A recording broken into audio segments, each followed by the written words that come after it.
Dear Kismet helps you dive into the mysteries behind cardology, or the astrology and numerology of the playing cards. We answer questions from our tribe and discuss world events and celebrities, all through the lens of this magical, ancient system. Our goal?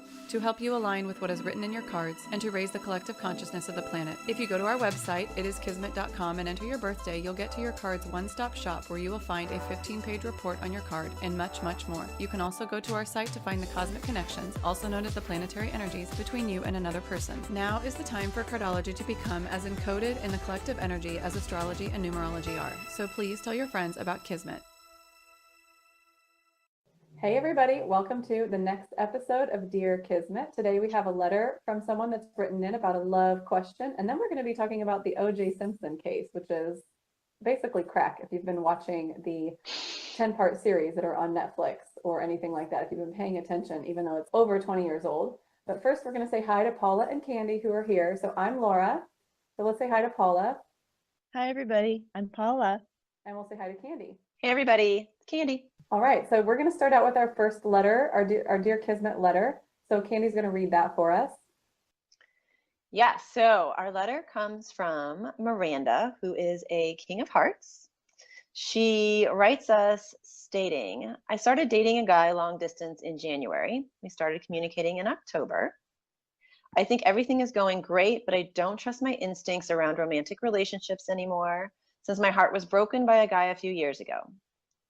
In all the other parts of my life, I feel secure and confident, but with my romantic relationships, I fear that I can't see the situation clearly, and I'm afraid I will do something wrong and push him away, which is what has happened with the past two guys I've dated. I really like this guy, but I can't just enjoy it because of my fears about this. So, Paula, Miranda is a King of Hearts, birth card, 6 of Hearts, planetary ruling card. Yeah, oh, precious Miranda, we send our love and support to you. I know this is a tricky process, and the universe has sent you an opportunity to overcome some old fears. The first thing I want to talk about is the fact that your planetary ruler is the 6 of Hearts. So that means karmic relationship. And to bring in a little celebrity, let's try to keep our judgment out of this, but Brad Pitt is also the King of Hearts, and he has that 6 of Clubs in Venus, and you can see he's got heavy duty karma with his relationships. And what that just means is there's really important work that you're doing. So if you could reframe those other experiences that you've had, they're just the resolution of karma. You've done your work and you've grown a lot. Now the fear part, your karma card, the card that sits under your King of Hearts, is the 2 of Clubs, which is the card of fear. It's really King of Hearts, exactly as you've described, to feel really confident and strong and successful in the world. It's a card of graciousness and emotional mastery, emotional maturity. But underneath, you've got this latent fear. And for many King of Hearts, it's a really, it's an irrational fear. For you, you've got experience behind it, which makes it a little more difficult, but nonetheless, part of your karmic work in this lifetime is also to overcome fear. So you've got a lot of things, a lot of really important work packed into this situation. So, so this is a really, really good thing that is going on with you right now. Yeah, because she's having to clear it out and do some of her work. Go ahead, Paul. Exactly. Candy? I was going to say she also sent us her boyfriend's cards, which is always helpful when we start to discuss karmic connections or cosmic connections. But her boyfriend is a 10 of Spades birth card and a 7 of Diamonds planetary ruling card. So if you look at not only him but her together, Paula, Laura, what do you guys see? Well, the first thing that we can look at is what's called the composite card. So we don't really have this on our website yet. I'm sure we will at some point. But you can add 2 cards together. So every card has a value. Ace of Hearts is the first card, it's a 1, and then the King of Spades is a 52, the last card. So because she is a King of Hearts, what did we say that was? King of Hearts is 13. 13, thank you. Uh-huh. And then he's the 10 of Spades, which is 49. So if you add 49 and 13, you get 62. Then of course, there are not 62 cards. You have to take 52 away, and you end up with 10, which is the 10 of Hearts. So Paula can tell us a little bit about what it means when the composite cards, so the 2 cards put together equal a new card. What does that 10 of Hearts indicate for Miranda? So the Ten of Hearts means that that the relationship is like a person that had a birth, and this is the path of this person now. So you can take the whole hand of the Ten of Hearts and analyze every different aspect of the relationship, and really look at what the purpose is, the strengths and weaknesses, the issues, and so forth, and also how that card is aspected to each of you personally. You have a relationship to the relationship. Of Hearts, the very first thing that comes to me is that in the Tarot, it's the Ten of Cups. So it's like this card of overflowing happiness. Now, the tricky thing about the composite relationship card is that it is for you to define what is overflowing happiness. So it's not that you're going to be handed this on a platter. It means this is an opportunity for you guys together to really answer this question and to create it and manifest it. And tens represent success. So this is about really finding, man, exactly what you're looking for. So aim really high. This is an opportunity to manifest something really fantastic. That's awesome. Miranda, good pick with the boyfriend. Yeah, it So, looks like you burned up some old karma. yeah, so as long as she can work to kind of be aware of those fears, but not let them drive her and not let them get in the way. And then it sounds like she has the potential to really create, maybe for the first time, what a happy relationship means to her. Yeah, exactly. Yeah, I love how you said that, that it's, Miranda, if you can get a little distance from the fact that this is fear and just label it fear. This is just fear. There's a certain irrationality about it. These are just thoughts. This is just bound to come up, and it's kind of my personal, distortion or wound or whatever that can really help you then drop down into your heart and be present to the situation. And dropping into the heart should be second nature to you, because, or first nature, because you are a heart. Both of your cards are hearts, and that tends to make those people more emotionally aware and emotionally mature. So I love how you said that, Paula, like stepping away from the fear and just labeling it fear. Byron Katie, in her book, Loving What Is, says that when these stories, these fears pop into our head, the first question to ask ourselves is, do I know that to be true? And then the second question is, do I absolutely know that to be true? And where there's a question means that that fear is not truth. It's a story. And then you can start to get that distance. So Miranda, little trick, start asking yourself, do I know this to be true when these fear thoughts start popping into your head? right, yeah, and it's helpful to get as clear and specific with your fears. Like, what exactly are you afraid of? Okay, so when you are able to really clearly define those fears, write them out. What exactly are you afraid of? What are you afraid that might be true? And then, yeah, really work with that and question it. And Byron Katie is excellent for that. Okay, so one last thing to address for Miranda. We were looking at her cosmic connections, which you can always go to our website and look up for yourself for your birthday and someone else. And their cosmic connections are Moon, Mercury, and Jupiter. And those are just two of them. They have a whole bunch. So Paula's going to kind of jump in and just explain Moon, Mercury, and Jupiter, and then maybe one or two of the other ones that are really powerful for them. Okay, good. Okay, so I'm going to, I might sound a little technical here for a second, but the card that is, the card that sits on top of the Ten of Spades, this guy that she's dating, is the Queen of Hearts. And she is the King of Hearts. So if you can picture that in the other spread, they're going to be right next to each other. And when cards are right next to each other, that's called a Moon-Mercury connection. One person is the Moon card, the other is the Mercury, and vice versa. And what that means, what that feels like, is intimacy and safety. You feel really comfortable around this person. There is an understanding between you. There's clear communication.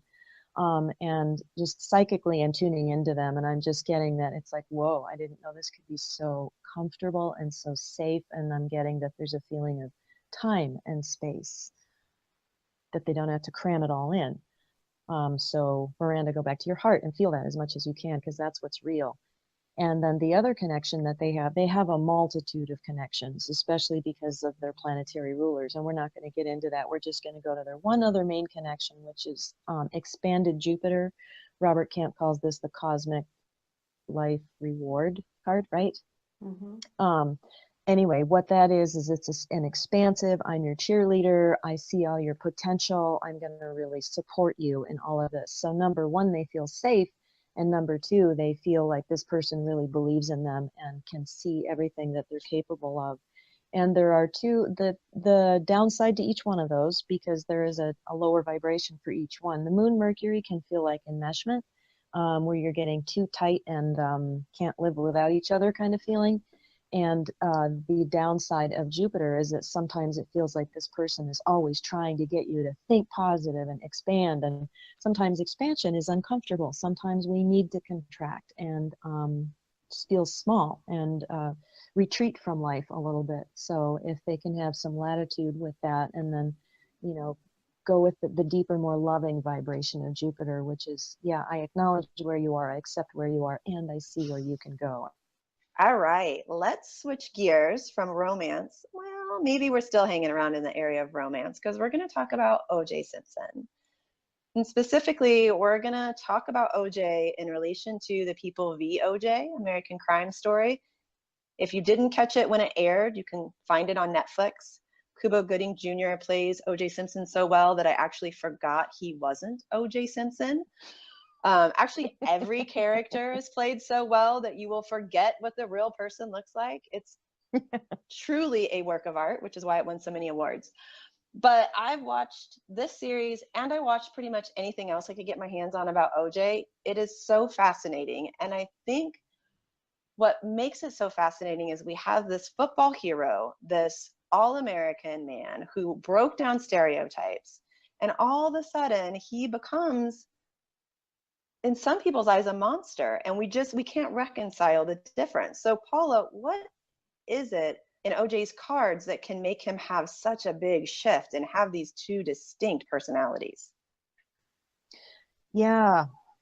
And I just want to throw in there one reason maybe that you're fascinated with him is because you're the same card as OJ. Ah, okay. So there are Awesome. polarities to every card. But one thing that makes OJ so appealing, being the Six of Diamonds, is that sixes tend to have a sense of an equanimity. They're very approachable. The Six of Diamonds in particular is approachable because the card that sits under it is a 9, the 9 of Clubs. And 9s are just universally available to everyone. They're open-minded, they're receptive, they just have this kindness about them. But the 8 of Clubs is that, well, and one more thing about that is that sixes have kind of a polarization that's going on with them. Like they can be really soft and sweet, but they can also really have a hard edge, and they can be like really disciplined and duty oriented, and they can also be really lazy and indulgent. And they can hide that shadow side from the outside world pretty much, but not from those close to them. And with OJ, we have just about the biggest polarity you can possibly have with what I just said, in that he had this dark side that he hid from everybody else except Nicole and whoever was in his intimate circle. But as we know, Robert Kardashian was in that inner circle, but didn't know that he had this side of him. So when we go into his planetary ruler, the 8 of Clubs, then that explains some of the darker issues. So first of all, 8 of Clubs is in the circle of 7, and people that are in that circle of 7 group, and we've got blogs and a lot of other stuff on that. And I'm in that circle, and I can speak to the bizarre intensity of being in that circle. You just have really big, intense, deep stuff to work on. Moreover, your connections with other people in the circle of 7 are going to be crazy intense. They can be crazy intense good, crazy intense difficult. And he had such a connection with Nicole.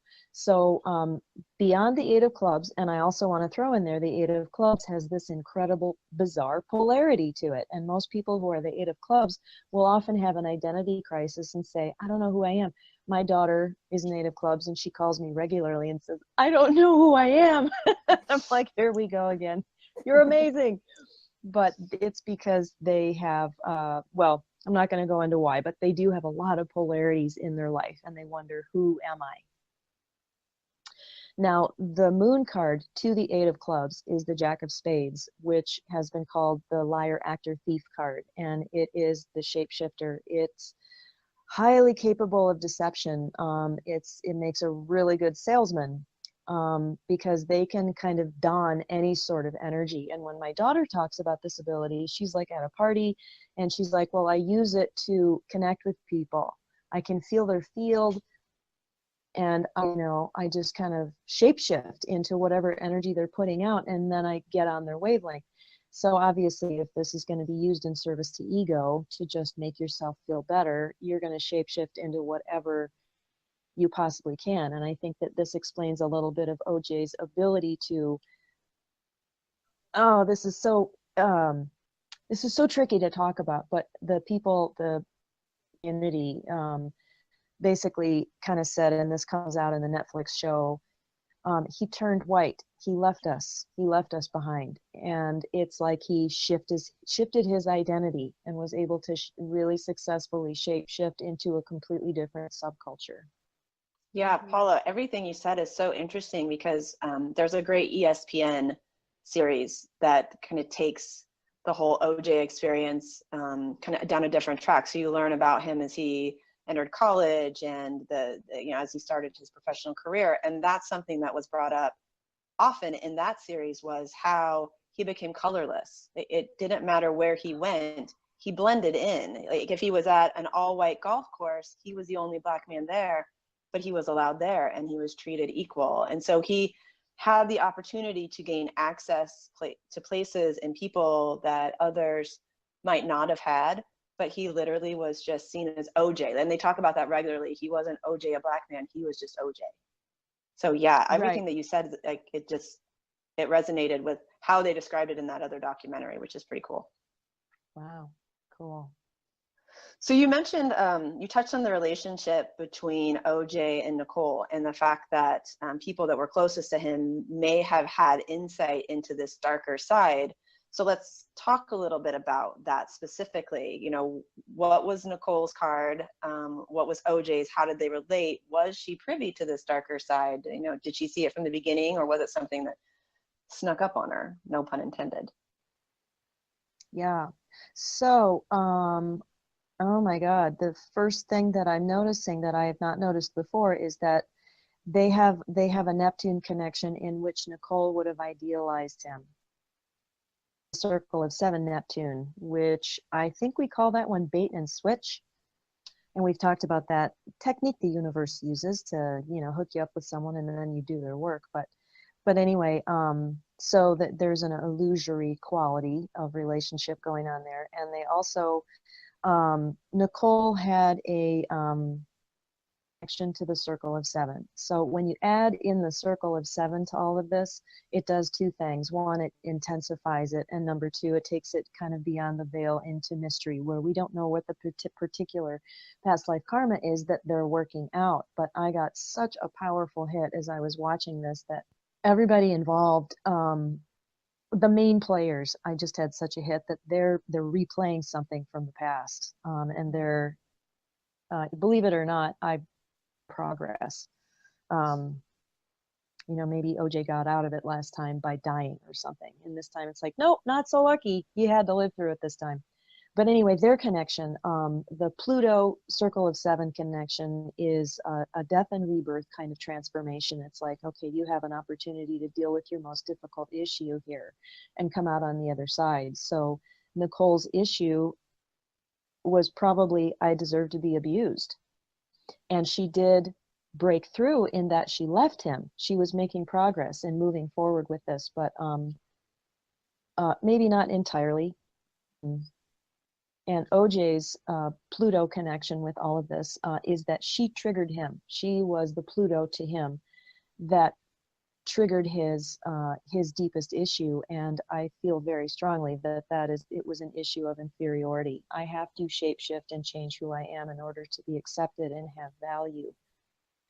And sorry, this is going to be just a tiny little bit gruesome here, but he slit her throat because of the words she was speaking. I'm sure that was a really big trigger, and he wasn't getting the reflection from her of, well, don't you worship me? Aren't I just amazing? And she was seeing this dark side of him and saying, no, this is what I see. And he couldn't handle it. Reflection. So the Jack of Spades moon card that he's got is also very capable of self-deception. And in watching all of this, I'm convinced that there's a pathological level of self-deception that has had to get deeper and deeper in order for him to continue to live. He can't afford to really believe what's right in front of him. Yeah, I mean, even when you're watching that show, I know it was dramatized, but it's like he just it didn't even seem like he believed that he did it anymore. Even immediately after it happened, it's like he did not, Yeah, it's like he just erased it.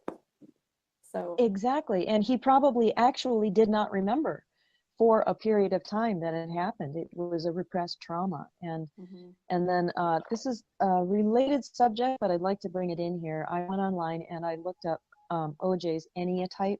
So if any of you are familiar with the Enneagram, check it out. He just is a really dysfunctional 3, and external validation for self-esteem, celebrity. They call it the celebrity card.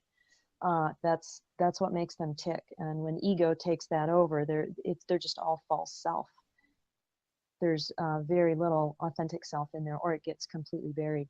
But one of the big reasons I wanted to bring up the Enneagram, other than the fact that it really explains him from another angle, is that very often in the card system, there will be a major correlation to your Enneatype and your card, or your planetary ruler, or your soul card, or something to that effect.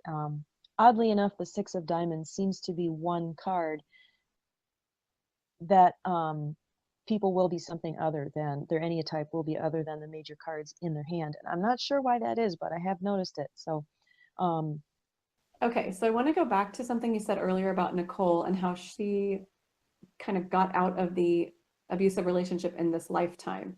And I want to just point out that the card system has sort of 2 levels that it looks at this life on. So it's looking at the mundane world, which is like the physical 3D world, and then it's looking at the spiritual side of things. So it's like the higher consciousness, higher level aspect of it. So it's so hard to talk about things that are really traumatic like this, but when you like in the physical realm, and when you start to look at it from a more spiritual perspective, like they've maybe played this out multiple lifetimes over and over again, and this time she fought hard enough that she got out of that physical abusive relationship. And to people looking at like the 3D or the mundane world, they're like, well, but she got murdered, so that's bad. But in the what Paula, I think, was saying was, in the spiritual perspective, like she didn't just take it. She fought back so hard that he flipped out, and then she ended up, moving on to the next life that she's going to be having. So I think that's what you were saying, Paula. Does that sound right? exactly, exactly. And that when you're taking anyone's given life, and this is such a good example because we see such horrific mistakes, life regressions, and I've given quite a number of them and have had a lot of them. The thing that stands out to me the most is that this person is making significant progress. Like compared to that other life, it's like, oh, now I see what you're working on, and now this makes sense to me why you picked this card and this path, and you get the backstory. So that's something really important to remember with your own life. No matter how much progress you feel like you haven't made, it's guaranteed that if you care in the smallest way, you've made a lot of progress. And if you don't care, you've probably still made progress, because that's just how it works. So I think it's safe to assume that they made progress, Mm-hmm. all of them. Yeah. Okay, so that wraps up this episode. The next episode that we have will be 100% OJ, because we have to talk about Marcia Clark, Chris Darden, the collective consciousness, Johnny Cochran, and all those other people that were involved in this case. So tune in to our next episode. And in the meantime, you can jump over to our website. It is kismet.com. Get your card and its report. You can go and see your kit, which is a whole bunch of interactive stuff that you can do to get to know your card better, including the hand. We talked a lot about some of the cards in the hands of OJ and Nicole, and there are a whole bunch of cards in your hand. So you get to explore that hand. Plus, we have questions for you to ask yourself, all things that are going to help you along your path. And the main thing we want to leave you with is do your work. So that's the theme here. Your card and understanding your card in your hand can help you do your work, your inner work. And that's it for this episode. So thank you.